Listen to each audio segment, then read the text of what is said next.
माणूस मरून जातो तरी त्याचा स्वभाव सोडत नाही. आपल्या भाषेमध्ये म्हण आहे, काथा जळतो वळ जळत. गुजराती भाषेमध्ये म्हण आहे, कुत्रानी कुचडी छे महिना नलिमा राखे ते पण वाके ना वाके. कुत्र्याचं शेपूट 1 वर्ष काय 12 वर्ष जरी नळीत टाकलं, नळीमध्ये टाके तोपर्यंतच सरळ राहतं. बाहेर जर काढलं ना 4चा आकडा घालून बसतं. कारण वाकडा राहणं हा त्याचा स्वभाव आहे. तसं जीवाचा स्वभाव आहे. मनुष्य मरून जातो तरी त्याचा स्वभाव सोडत नाही. आयुष्यभर याच्या त्याच्या चुकाच काढत राहतो. चांगले कार्य जर करत राहिलं तेही मनुष्याला सहन होत नाही आणि वाईट करत राहिलो तेही सहन होत नाही. असं म्हणतात, घोड्यावरही बसू देत नाही, पायी चालू देत नाही. आणि चांगल्याला समाजामध्ये जर जगायचं असलं दादा तर त्रासच आहे. कितीही चांगला सप्ताह करा, शेवटच्या दिवशी बोलतीलच. कारण स्वभाव आहे. माफी मागून बोलेल, आज मोकळं बोलेल दादा, राग नाही येणार ना. जीवाचा स्वभाव आहे. काही ना काही कुठे नि कुठे चुका काढतं. आयुष्यभर त्याला कितीही सांगितलं, दादा आता तरी तुम्ही चांगलं बोला, तो म्हणतो आज नाही उद्यापासून सुरुवात करतो. 1 तास चांगलं बोलतो आणि परत 2 तास झाले का परत तसंच्या तसा येतं. काना मागून आली आणि तिखट झाली. स्वभाव आहे माणसाचा.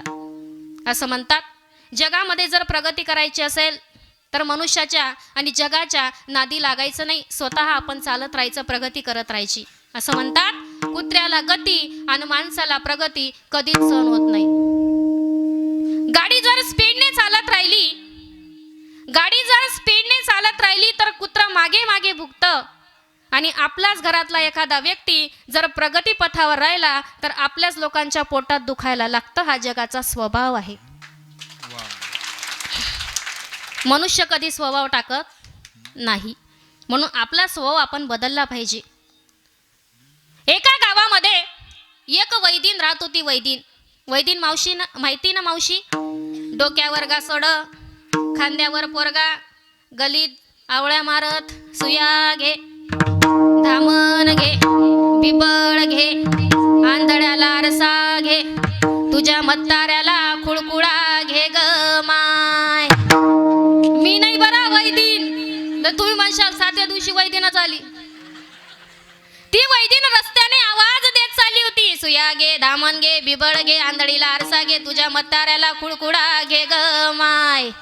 तो आवाज एका राज्यातल्या राजाने ऐकला. खिडकी उघडून पाहतो तर सुंदर ब्युटीफुल मुलगी रस्त्याने चालली होती. राजाने विचार केला, लग्न करीन तर हिच्याशीच करीन, कारण हिच्यासारखी सुंदर मुलगी पुन्हा या राजवाड्यामध्ये भेटणार नाही. राजा तिच्या जवळ गेला आणि तिला सांगू लागला, काय गा लग्न करतेस का माझ्याशी? ती तेव्हाची मुलगी होती. ती म्हणे, राजा तुला कळत नाही का? माझ्या बापाला जाऊन विचार. मला का विचारतो? तेव्हाची मुलगी आणि आताची राहिली जर असती ना, चला लवकर जाऊ. तिने सांगितलं, माझ्या बापाला जाऊन विचार. राजा तिथून तिच्या बापाकडे गेला आणि तिच्या बापाला सांगितलं, का हो तुमच्या मुलीसोबत लग्न करण्याची माझी इच्छा आहे, तुमची मुलगी मला देता का? राजाने सांगितलं, मुलगी माझी आहे, मी जरा तिला विचारतो. राजाने सांगितलं, मुलीला विचारलं. मुलगी म्हणते, बापाला विचार. बाप म्हणतो, मुलगीला विचार. मी काय तुम्हाला फुटबॉल वाटलो का इकडून तिकडे फेकायला? मी राजा आहे, स्वतःहून तुमच्या दारात आलोय. द्यायचं असेल तर हो म्हणा, नसेल द्यायचं तर नाही सांगून द्या. बापाने विचार केला. परिस्थितीच्या मानाने आपल्या मुलीला 4 गावं फिरावे लागतात. जर आपली मुलगी राजाला दिली तर राजाची कोण होईल? राणी होईल. राजाने हो म्हटलं, तुमची मुलगी मला द्या. त्या मुलीच्या बापाने लगेच हो सांगून दिलं. दोघांचं लग्न झालं. आता राजाची राणी झाली. राणी म्हटल्यावर एका जागेवर बसायचं ताई, तिला कोणताच काम नाही. 15-20 दाशा तिच्या हाताजवळ, तिच्या हाताखाली. कोणतंही काम तिने सांगितलं की लवकर करायचं. जेवणाचा ताट हिच्या जवळ यायचा, कारण राणी होती. पण या राणीचा स्वभाव होता, हिला रोज 17 गावं फिरायची सवय. एका जागेवर बसून गोड लागत नव्हतं. बरं, जेवणाचा ताट जर जवळ आला ना, तो ताट ती कोपऱ्यात सरकवून द्यायची आणि 4-5 दिवसांचे भाकरीचे तुटके कडाक्कड फोडून खायची. चांगलं खाणं हा तिचा स्वभाव नव्हता. 15-20 दिवस झाले ताई, आणि त्या राजवाड्यामध्ये राजाने सत्यनारायणाची पूजा आयोजित केली. सत्यनारायणाची पूजा झाली आणि राजाची बहीण पुढे आली आणि तिला सांगू लागली, वहिनी आता नाव घ्या. तिने नाव घ्यायला सुरुवात केली. मी नाव घेते, तुम्ही पण लक्षात ठेवा. किती गोड नाव होतं. तिने नाव घेतलं पांढऱ्या पांढऱ्या दुधाची मऊ मऊ साय.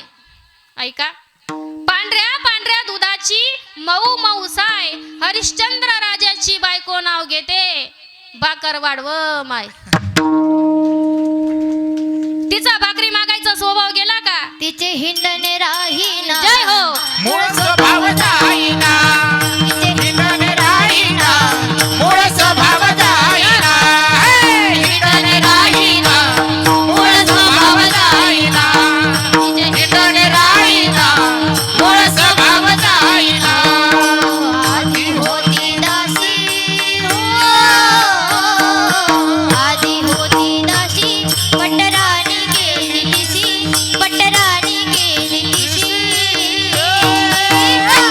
तिचे हिंडणे, तिचे हिंडणे, तिचे हिंडणे राधे राहीना, मूळ स्वभाव जाईना, तिचे हिंडणे राहीना, मूळ स्वभाव जाईना, हिंडणे राहीना, मूळ स्वभाव जाईना, तिचे हिंडणे राहीना, मूळ स्वभाव जाईना, स्वभाव जाईना, मूळ स्वभाव जाईना, जाईना. नाथ बाबा वर्णन करतात. आधी होती दासी हो, आधी होती दासी, पट्टराणी केली तिसी, तिचे हिंडणे राहीना, मूळ स्वभाव जाईना. माणूस मरून जातो, त्याच्या स्वभावामध्ये बदल होत नाही. आणि असा हे स्वभाव आहे, जीवाचा स्वभाव आहे भगवंताकडे काही मागायचं. म्हणून तुकोबराय या अभंगामध्ये एका विशिष्ट प्रकारची मागणी जगद्गुरु तुकोबरायांकडे करतात. विठ्ठल विठ्ठल विठ्ठल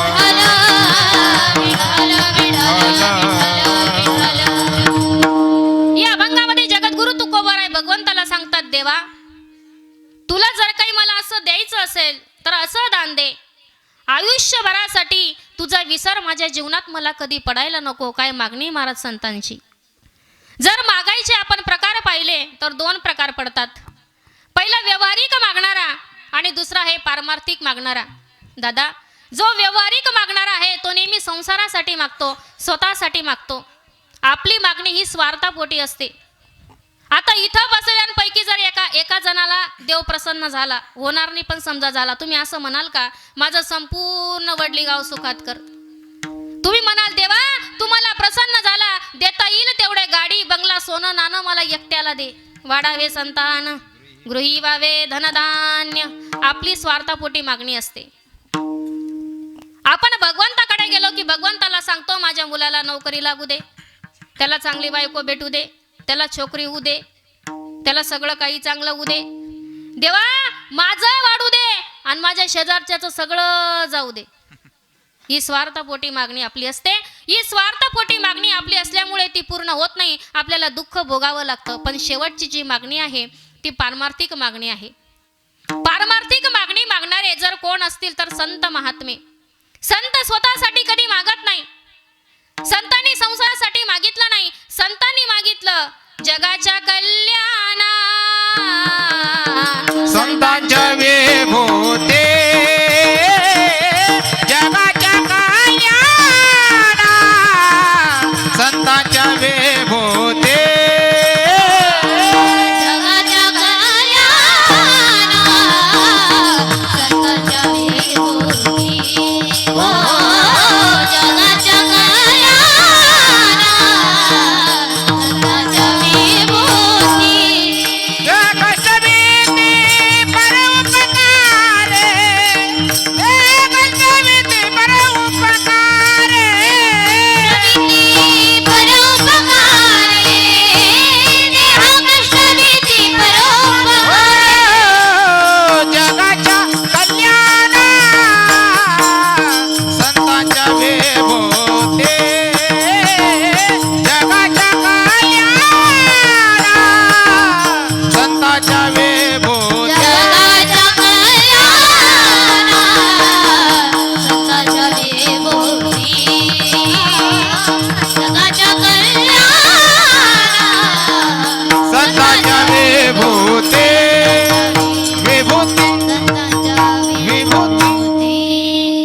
संतांच्या कल्याणा संतांच्या विभूती देह कष्टविती परोपकारे संतांनी संपूर्ण जगाकरता विश्वाकरता मागितलं. विश्वमौली ज्ञानोबराय पसायदानामध्ये वर्णन करतात. किंबहुना सर्व सुखी पूर्ण होई जे तिनी लोकी भजिजो आदि पुरुखी अखंडित. किंबहुना सर्व सुखी संपूर्ण विश्व सुखात राहो ही संतांची मागणी आहे. ज्या वेळेला नामदेवरायांनी शतकोटी अभंगाची प्रतिज्ञा केली होती ताई, शतकोटी अभंग पूर्ण झाले दादा आणि भगवंताजवळ आणले आणि भगवंताने सांगितलं नामदेवा तुमची शतकोटी अभंगाची प्रतिज्ञा पूर्ण झाली, तुम्हाला मोबदला काय मागायचं ते मागा.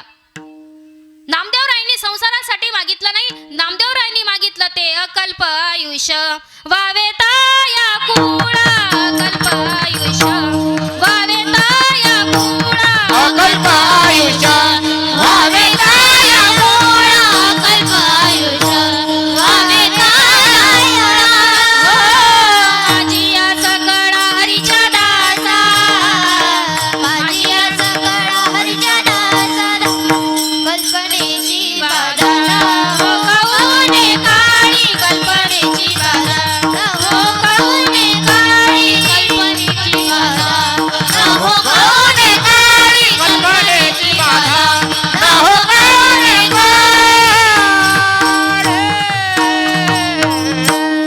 अकल्प आयुष्य माझ्या सगळ्या त्या ठिकाणी कुटुंबाला नाही तर संपूर्ण जगाला अकल्प असं आयुष्य दे आणि सगळ्यांना सुखी ठेव ही मागणी संतांची होती. संत नेहमी आध्यात्मिक मागणी करत असतात म्हणून स्वतःही सुखी आणि इतरांनाही सुखी करतात.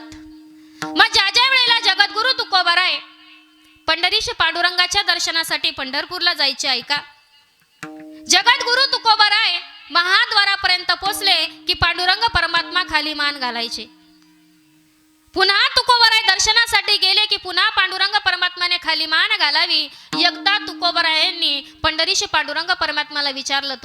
तुकोबारायांनी सांगितलं देवा ज्या ज्या वेळेला मी तुझ्या दर्शनासाठी येतो त्या त्या वेळेला तुम्ही कृपादृष्टीने माझ्याकडे बघत नाही, खाली मान घालतात देवा.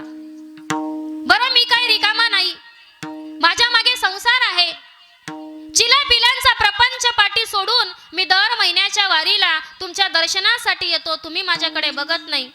पांडुरंगाने जे उत्तर दिलं ते हृदयाला घाव घालणार होतं. पांडुरंग परमात्म्याने सांगितलं महाराज तुमच्या भक्तीचं ओझं माझ्या डोक्यावर एवढं झालंय, तुमच्या डोळ्यांमध्ये नजर टाकून पाण्याची ताकद माझी शिल्लक राहिलेली नाही. काय उद्गारेत महाराज देवाचे. बरं तुकोबा तुम्ही एकटे परमार्थ करतात असं नाही, तुमच्या घराण्यामध्ये त्या ठिकाणी अखंड भक्तीचा वारसा चालू आहे. 8 पिढीपासून तुमच्या घराण्यामध्ये परमार्थ आहे. तुकोबरायांनी सांगितलं माझ्या वडिलांची मिरासिका देवा तुझी चरण सेवा पांडुरंगा वाड वडिलांपासून या ठिकाणी भक्तीचा वारसा चालला आहे. याच्यासाठी सांगतो देवा तुमचं भक्तीचं ओझं एवढं झालंय ना तुमच्याकडे बघू शकत नाही. तुकोबराय आनंद अश्रू गहिवरून आले. तुकोबरायांनी सांगितलं देवा तुझ्या सगळ्या गोष्टी जरी खऱ्या असल्या तरी असं करू नका, जर तुम्ही माझ्याकडे पाहिलं नाही तर मी वारीला येणार नाही. पांडुरंग परमात्म्याने सांगितलं तुकोबा हे सगळं बंद होईल पण एका गोष्टीने. ती गोष्ट कोणती तर भगवंताने सांगितलं तुम्हाला माझ्याकडे काहीतरी मागावं लागेल. काय मागावं? काही मागणे हे आम्हानुचित वडिलांची रीत जाणत असे. आजपर्यंत माझ्या वाड वडिलांनी तुमच्या जवळ काही मागितलं नाही देवा, आणि काय मागू मी तुमच्याकडे. देवाने काही नाही दिलं आपल्याला, सगळं काही दिलंय. कोट्यवधीचा नरदेव भगवंताने दिला, हात दिले, पाय दिले, सगळं देवाने दिलं, आणि अजून काय मागावं. शरीरातलं सगळं काही दिलं, दात दिले, शरीर फुकट दिलं, मोबदला मागितला नाही काका. मग एवढं सगळं जर देवा तू देऊन दिलं, आता संसारातलं काय मागू तुझ्याकडे. आता मागण्याची आसक्ती नाही. डोंगरेजी बाबा सुंदर वर्णन करतात. भगवान से कभी कुछ मत मांगो, भगवान से कभी कुछ मत मांगो, लेकिन भगवान को ही मांग लो. पर जब भगवान तुम्हारे साथ आ जाए तो संसार की हर चीज तुम्हारे चरणों में आ जाए. याच्या करता काय देवा तुमच्याकडे. तुकोबरायांनी सांगितलं आणि पांडुरंग परमात्म्याने खाली मान घातली. पांडुरंगाने सांगितलं महाराज तुम्ही काही मागणार नाही आणि मी तुमच्याकडे काही बघणार नाही. तुकोबराय सांगतात देवा तू मागा मागा म्हणतो मनसी काही मागा हेची देगा पांडुरंगा. मी काही मागत नाही आणि जर तुला द्यायचंच असेल देवा तर असं दान दे ते दान महाराज अभंगाचं पहिलं. हे जी